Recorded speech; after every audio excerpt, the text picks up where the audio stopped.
Are your kitchen and bathroom way overdue for a remodel? Well, I got the guy for you. Call John Sellers at First Response Contracting, 484-256-7136. Both residential and commercial services, and he's licensed and insured. Call him at 484-256-7136. First Response Contracting. Hello, this is Brad Weisman. You're listening to Real Estate and You. We're back here in the studio, and we got some great information for you. We have a repeat guest, and it's not Pete. It is Julie Garman. She is our interior specialist and exterior, too. You keep us up to date on all the new trends, and I am super excited to have you here because there's always new stuff going on. Yes. And it's been a while. Mm-hmm. How you doing, Julie? I'm great. How are you? I'm doing great. I'm doing wonderful. Good. Yeah. So it's just great to have you back. So let's just jump right in. You had brought up some topics that you emailed me, and it's terms that I never really thought about before, but you called it spring refresh. Yes. Tell me about this refreshing of the spring refresh thing. It's not doing major projects. Right. It's doing smaller projects. Some you can do on a pretty good budget. Right. Some maybe you can go a little bit higher in price. So tell me some stuff that goes on. Let's go to the exterior. What can we do on the outside of the house to just, give it that spring refresh? Well, starting with the front, it's always nice to sort of take a step back. Yeah. And see what stands out most to you. Okay. Sometimes it's really just nice to start with a clean. Okay. And so cleaning the porch and everything else. And then, for example, like you can look at your shutters. Okay. Sometimes you can just clean them or paint them. Right. And that's now always painting is cheaper. It is. But it's some work. It is. And I also think with the vinyl shutters that we have today, right, you have to buy the right paint to stick to that, right? You do, but actually, you don't really need to prime them because if you buy the right paint, it should adhere. Clean them really good though before you paint. Clean them really good. That is definitely the first step when you're doing that. Yeah. But you could replace them, you said. Right, definitely. So that sort of comes into the category if you want to spend a little more money. Right. And they're not really that expensive. And also you can get different patterns. That's what I was going to say. Ours has the old style, square or whatever it is, rectangular. Now, what about the slat things? Exactly. You can do slats and louvers. Louvers is what I think. Board and batten. Okay. You can do sort of a scripted pattern as well. Okay. So there's a lot more opportunity out there to bring some pattern into your shutters. Now, I'm glad you brought this up because I have a question now. I'm seeing people do a lot of weird door colors. Right. So it's sort of an accent door color, I would say. So it doesn't need to match the shutters. It doesn't need to match the columns or any other color on the outside. You can do a bright red. Red has always been considered as a welcoming color. Oh, interesting. Yeah. Or you can do just your favorite color. Because I've seen like purple. I've seen like yellow. I've seen like these colors that are pretty crazy. Yeah. I would say just make sure that whatever color it is, it looks good with the colors that you already have on the outside. Gotcha. So get so some it still paint has chips. to match. Yeah.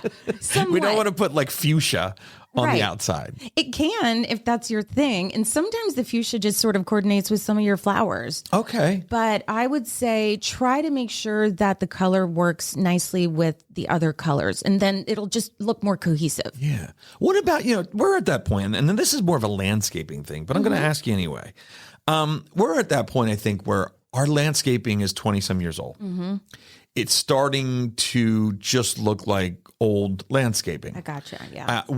I'm starting to think, wipe it all out and start fresh. Yep. Because it's just starting to look old. Yes. Is that that's a refresh type thing? Yeah. Definitely. Yeah. And again, there are different levels of a budget with that too. Yeah.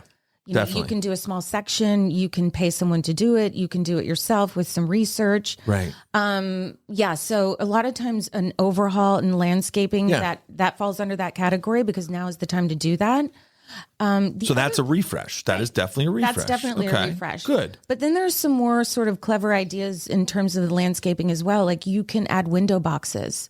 Oh. Sometimes it's nice when you add a window box to a house on a longer window. Yes. So sometimes it's the front window next to your front door, but oftentimes over a garage as well, because there's not a lot going on in the garage area. Right. In terms of decoration or something Usually it's just the interesting. garage doors. Although I like really cool garage doors too, Right. like where they have like the windows or they Definitely. look. I like the ones where they look like carriage doors or something like that. I know Yes, those look cool with the too. crosses. Still in? Yeah. You could still use those? Absolutely. Okay, cool. And they've come a long way in terms of making the vinyl wood garage doors look like real wood with the graining and the colors. Absolutely. All right, well let's step inside. Okay. What do we do? What do we do to refresh the inside? Like what can we do that's going to just take it up a little bit and change things? So a lot of times you can start you can start with the entire house or the entire first floor, for example, or you can focus on a room. So let's just say if you're doing the entire first floor, I would start with the entry. Okay. New doormats. These are very like, okay, this is very like, and I don't even think about that stuff. Like I'm thinking, all right, what's she going to have me do? Replace my front door? Like, what am I doing here? So these are things that are just simple things. Go to like a home store, or go to, one of those places and pick out some cool little things. Right. And these are things that you can buy at the big box stores. Yeah. So Home Depot, Lowe's, Target, everything, Home Goods. Yeah. Home Goods has all of this. Yeah. Wayfair, even on Amazon. So you can replace doormats. You can do longer runners that say go from the entry to the next room. Yeah. They have washable runners now. One brand is called Ruggable. Wow, and a lot I like of that people name. and a lot of people are following suit. So essentially, you can throw that into the washing machine. Wow. That's actually cool because those things usually wear very quickly. Yep. Because a lot of wear and tear. Right. Because of where they are. Absolutely. So, okay. A runner coming in, change that up. Right. What about the kitchen? Is there something we can do in there to refresh it a little bit? Definitely. Well, one thing you want to do is clear off your counters. Okay. Take a step back and see what you think. Okay. And then add.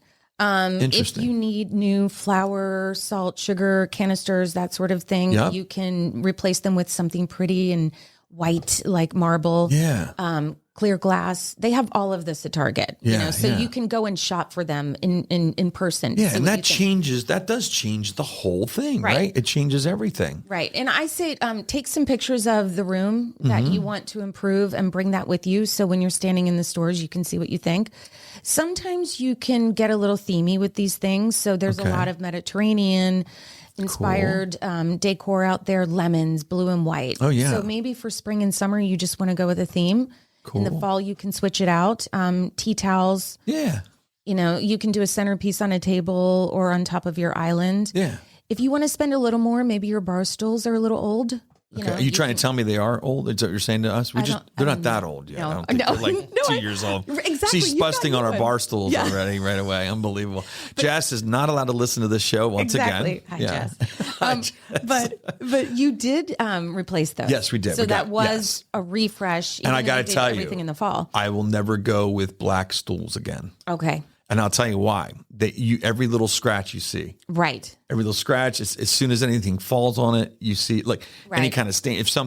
Even if water gets on it and it shows you see everything on a black stool. Here's the thing. A lot of times when you go too light, you see darker scratches. Yes. When you go too dark, you see all of the lighter stuff like in between. Just stay with like a medium tone. Yeah, we should have done that. Safer. Well, and we kind of just went that direction. We didn't take any advice from you on that one. That was one we just plowed right through and said, we're just going to do this. Yeah. Well, sometimes with bar stools, for example, if the cushions are removable, they're easy to just recover. Yeah. Well, just get a really and we could fabric. get cushions on. That's a good idea. We don't have cushions on them. Oh, so we can get those. Cushions. Yeah, we can add cushions too. Good idea. A lot of these seat dimensions are standard. Right. So it can be 18 by 18, for example. Right. They sell them everywhere. Yeah. That's a good idea. I never thought about that. Great idea. And you can throw those in the washer too. Absolutely. When they get dirty. Yeah. As long as it has a zip cover. Yeah. So that's fine. Awesome. So let's get into, this was interesting.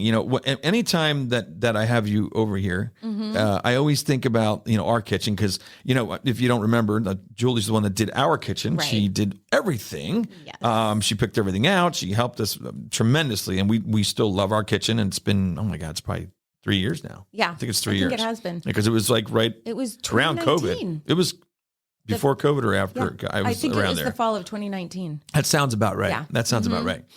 So one of the things that was really cool, and I have to say, there was things I was looking up. I always feel that, you got to be careful when you're redoing your kitchen. This is my opinion that you don't, and this is as a realtor's opinion also. Right. Like I go into houses and they do things that are so trendy. That is very, very trendy. Like these are things that probably will last like a year, maybe 2 years, and they're out. Yes. And there's things that are much more sustainable, which would be the classic stuff that you always talk about. And you told us that when we redid the kitchen. And I just want to say, one of the things I thought was really cool, there was an article on this website called Real Simple. And what's neat is it said the things that basically are always there. Right. So what do you think? Now, like they have their thing. What are the things you can do in the kitchen? Like if I'm going to redo my kitchen, what are the things that you're pretty much like, okay, this is a classic. This is going to stay. We don't have to worry too much about going out of style. I would say white kitchens really never go out of style. Yeah. Which is great. They've been around for forever. Yeah. Yeah. So I think with white kitchens, it's just how do you make them a little more interesting, or how do you interject something that's trendy and fun, that is not that expensive that you can switch out easily. Right. Exactly. A lot of times that's just a paint color on a wall. Yeah, exactly. And that's so funny because there was a point too, like they said in here about the shaker cabinets, which we had. And it was interesting. It talked about, it's very hard though. Like we were lucky we had maple shaker cabinets. Right. It said in here, oak is really hard to paint because of the grain, right? Because the grain comes through. Maple has a very minimal grain. Right. So when you paint it, it doesn't come through. Right. Oak definitely shows through more, so you have to do more coats. Yeah. And then after a while, what happens, and this happens with trim as well, after a while, the paint absorbs into the wood and the knots in the grain show through. Oof. A lot of times that's yellow that you see. Seen that, yes. And then you just have to repaint them, but it's so much easier to touch up trim. Yeah. So you don't want to make that mistake on cabinet. No, not on cabinets. I would say if you want to do oak, then do it so you can see the grain. Or do it so you can see the grain. Only use it so in do a it on spot. purpose. Right. Do it on purpose. Got it. Like at a bar or, base cabinets. Got it. Yeah. Island, something like that. Yeah. Okay, that's cool. See, instead of trying to cover it, right. make it it's oak, but it's now a different color oak. Exactly. And sometimes it's more expensive anyway. So you don't want to use a wood species ever, really, if you're just going to paint it. Interesting. I like that. So it said about style cabinets, and it went into the vintage appliances, and we talked about this a little bit. And so there's like your standard stainless steel, your standard, now they have all these different colors. I mean, they have like the different matte finishes, Right. I've seen GE has like a brown, they have a black, they have a matte finish, they have, all these different things. Which out of all of them is going to be more of a timeless color? Without a doubt, stainless. Stainless steel. The other thing about stainless that is nice is that it's because it's silver, essentially. Yeah. It blends into whatever colors you have in the kitchen. So it looks nice next to white, navy, green. So it's classic for a reason because of the coloration as well. It's sort of like faucets. Like you can never go wrong with a stainless steel faucet. Yeah, exactly. So I would say they really don't go out. That's cool. So stainless steel. Never. So that's still They'll always be around. And it's funny, and being in the business for 30 years, I've always seen stainless. Right. I mean there's been times where it's like, it's everything stainless. Right. And then there's times where it's like stainless, okay. And they've made it with the fingerprints aren't as bad anymore. Exactly. They have done things the to one it. thing about it. That was the yes, that but was they've what come a long way. They have. The only thing is you can't use magnets then. Right. That's the only thing. True. Yeah. That's okay. Yeah, it's all right. She's like, I don't want to see magnets and sticky shit on there anyway, I do right? Magnets, though. But every once in a while, you just want to put your kid's thing up there, and you're like, that's right, doesn't work. Forgot. It doesn't work. Magnets don't work. It wasn't meant to be. Yeah, exactly. It wasn't meant to. That art wasn't that nice anyway. Right. It gives us a reason not to put it up. Right. Yeah, very much so. So drawer and cabinet organizers, I mean, I'm seeing all kinds of ideas with that. I mean, you see stuff you kick with your feet that opens up. I mean, the spice stuff you see. I mean, I'm seeing all kinds of things that have to do with, I'm seeing little garages that the Keurig fits into, or that there's things it's called an appliance garage. Yeah, I mean, there's all kinds of stuff for that. So is there anything new that's like fun, that's like for the kitchen to put things into? I mean, anything you've seen or anything that people are doing? One thing people are doing is they're creating little niches around the tile where the stove is.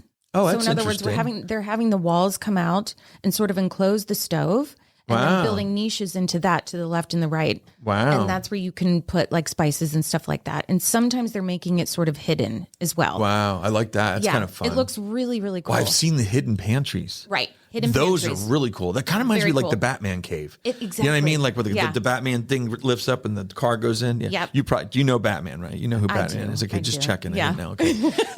Actually, this kind of feels like the Bat cave. It is kind of like the Bat cave. It's funny. Nobody ever sees me down here. Right. It's like, where's he at? This is the Brad cave. It is the Brad cave. That's right. So going back, so as far as those things, those are still in too, because I remember the pantry thing was big when you were here last time. We were talking about that. I love that. Anything hidden. Yep. And the pet stuff. The pet stuff away that you don't see it. I love the pet stuff. Everyone who ends up building in the crates or the food and water bowls or anything, everybody loves it. Yeah, the cool thing is now is adding a faucet into the little niche for the bowls, so that all you do is turn. Because you don't even have to take the bowl out to fill it in the sink anymore. There's a faucet there, and that's one of those things I hate doing. Right. You just have to run the plumbing to that spot, which is not a big deal. No, not a big deal at all. Plus, the dog likes it because if he's really thirsty, you can just turn it right on. The trick is making sure you get a faucet that the dog can't turn on. Oh my gosh, that could be bad. That could be really bad when you're away. Oh my gosh, I can see Russell doing that. Exactly. What about the one thing that I always think I love granite yet to this day. Am I out of style now? No. I mean, granite is a category of stone. Okay. So it comes in many different colors and patterns. So it's under the stone category. Right. So if you want it to be crazy, you can make it crazy, or you can buy a crazy one. If you want it to be more subdued, uniform, you can. In fact, one of the biggest trends is heavily patterned stone in general. Okay. You'll see like a black stone that's on a countertop and the entire back wall. I love that. White veining going through love it. It looks like the Milky Way or something. Love it. You see, so granite is I think it's always going to be classic. Okay. And that's good because that's actually what it said here with this. And you know what else? I forgot to even tell you this. It says subway tile is more of a classic. Yes. And that's what we did for your kitchen. Our kitchen is classic. You are so classic. Hey, Hugo, just so you know, we have a classic kitchen, That's right. Yeah, well, classic guy, classic, not classy. I'm not classy, classic. I don't think the Weismans will ever go out of style. I don't think so either. That's right. Definitely not Catherine. Catherine will never go out of style. Definitely. Yeah, she'll be happy that I mentioned her name. I can't wait to do her house. Yeah, I can only imagine. So I also heard that you also will comment about clothing sometimes, about what's classic, what's in, what's out. I wear a lot of plaid. Right. You might have noticed. Hugo probably has noticed that I wear a lot of plaid. Yes. Where am I with that? I mean, am I back in the pendulum swing? You are back in the pendulum swing. Get out of here. Plaid Brad is back in. Majorly in style right now. Yes. One of the biggest trends in fabrics and pattern is plaid and tartan. Fantastic. See, Hugo, I'm not out of style right now. I told you. You told me. Yeah, you didn't tell me anything. Yeah. It looks really cool. I just did a library in a plaid wallpaper. Oh, wow. It looks so cool. That's really cool. Yes. I like that idea. Yeah. It's really cool. neat. Yeah, so you are in style. I'm in style right now. But Actually, then again, I think you're setting the trend. I'm a trendsetter. I've always been. Yeah, of course. Of course. All right. So is there anything else you want to cover? What else just give me one thing you're like, this is just cool what's going on now. Give me something. Gosh, I need to think or that you've just worked on a house and you're like, this was so awesome, or I'm so proud of this, or I just love doing this kind of thing. Well, I just did a house where we refreshed the pool area outside. Oh, there's a good one. Yeah. So basically we just went around and sort of So you changed the water. Yeah, we changed the water. You just took the water out. It's pink now. Put it back in, and now it's pink. Got it. That's an easy refresh. That's very good. Now, so what do you do around a pool? It's well, for spring, for example, we just added a lot of new pillows and bright colors. Love it. The thing is that you just have to have fun. Yeah, you know, there are these really neat umbrellas now. They're scalloped with like little fringes on them. Oh. And they're very reminiscent of hotel umbrellas. Yeah. And so to get that sort of vacation feeling in your backyard is really nice. Yeah. The other thing I do when people don't have pools or a water source is if they don't have a pool, we don't refresh the pool if they don't have one. No, I don't do that. But she puts a pool in. It's a little bit more pricey. That's the other side of the refresh, right? You're like, you come in the backyard, you go, so what we're going to do, this is going to be really simple. There's going to be a bulldozer coming in tomorrow, and we're going to put a new pool in. By the way, good luck getting a pool right now because they are back ordered. You're probably looking at next year. Right, exactly. It took my parents a year and a half to get one. Oh, I know. Yeah. So in the meantime, what you can do is add a beautiful water fountain. Oh. Yes. They come in all different shapes. So you can get some that just look like pots. Yeah. And you can move it around. And other ones look very Mediterranean. They have tiles on the surround. Oh, yeah, that sounds Some good. are really contemporary. And honestly, they are not that expensive. Home Depot has a ton. So that's kind of fun. Yeah, that is fun. You know? And that does something different. It's also nice to hear that at night. You know what I mean? When you're outside, very relaxing. The sound. Yeah, definitely. Awesome. So that's cool. Those are good things. Hugo, do you have anything at all? No, I don't have anything today. Nothing today. Hugo today. chimes in a lot. love Hugo. Yeah. He'll chime in sometimes and ask some questions. I don't have any questions today. All right, no Okay, problem. next time. Yeah. Next time, I think we're going to talk about it. You already brought this up, and I think it's a great idea. It had something to do with the rec rooms, basements, finished basements. Let's do that. Let's set that up and get something going that we can come. We can have you back in maybe 4 to 6 weeks. Yep. And you could talk about finishing basements and what else? What else would you talk about with that? I would say if anyone has topics that they would like to know more about, just leave it in the comments on Instagram. Great idea. DM me. Yeah, you know what's funny? There was somebody on our Instagram page that was excited to hear you on here again. Really? When they saw that you were coming on again, they actually said, "Oh, it's nice. they said something like, I'm glad to see Julie's coming back on the show." It was probably They didn't say anything great about me. It wasn't Roby either. It was somebody I don't even know. Okay, it was that person I paid. Yeah, it was your sister. Looks like the Venmo went through. Thank goodness. All right, there you have it. Julie Garman Interiors. She's coming back to talk about basements and all kinds of stuff down there. Ways that we can use the basement with kids and with adults. So that's kind of cool. It'll be a neat topic. All right, that's about it. We'll see you again next Thursday at 1 p.m. Are your kitchen and bathroom remodels a little overdue? Well, now's your chance to call First Response Contracting. John Sellers will take care of you. 484-256-7136. They do residential and commercial, and they're licensed and insured. Give them a call at 484-256-7136.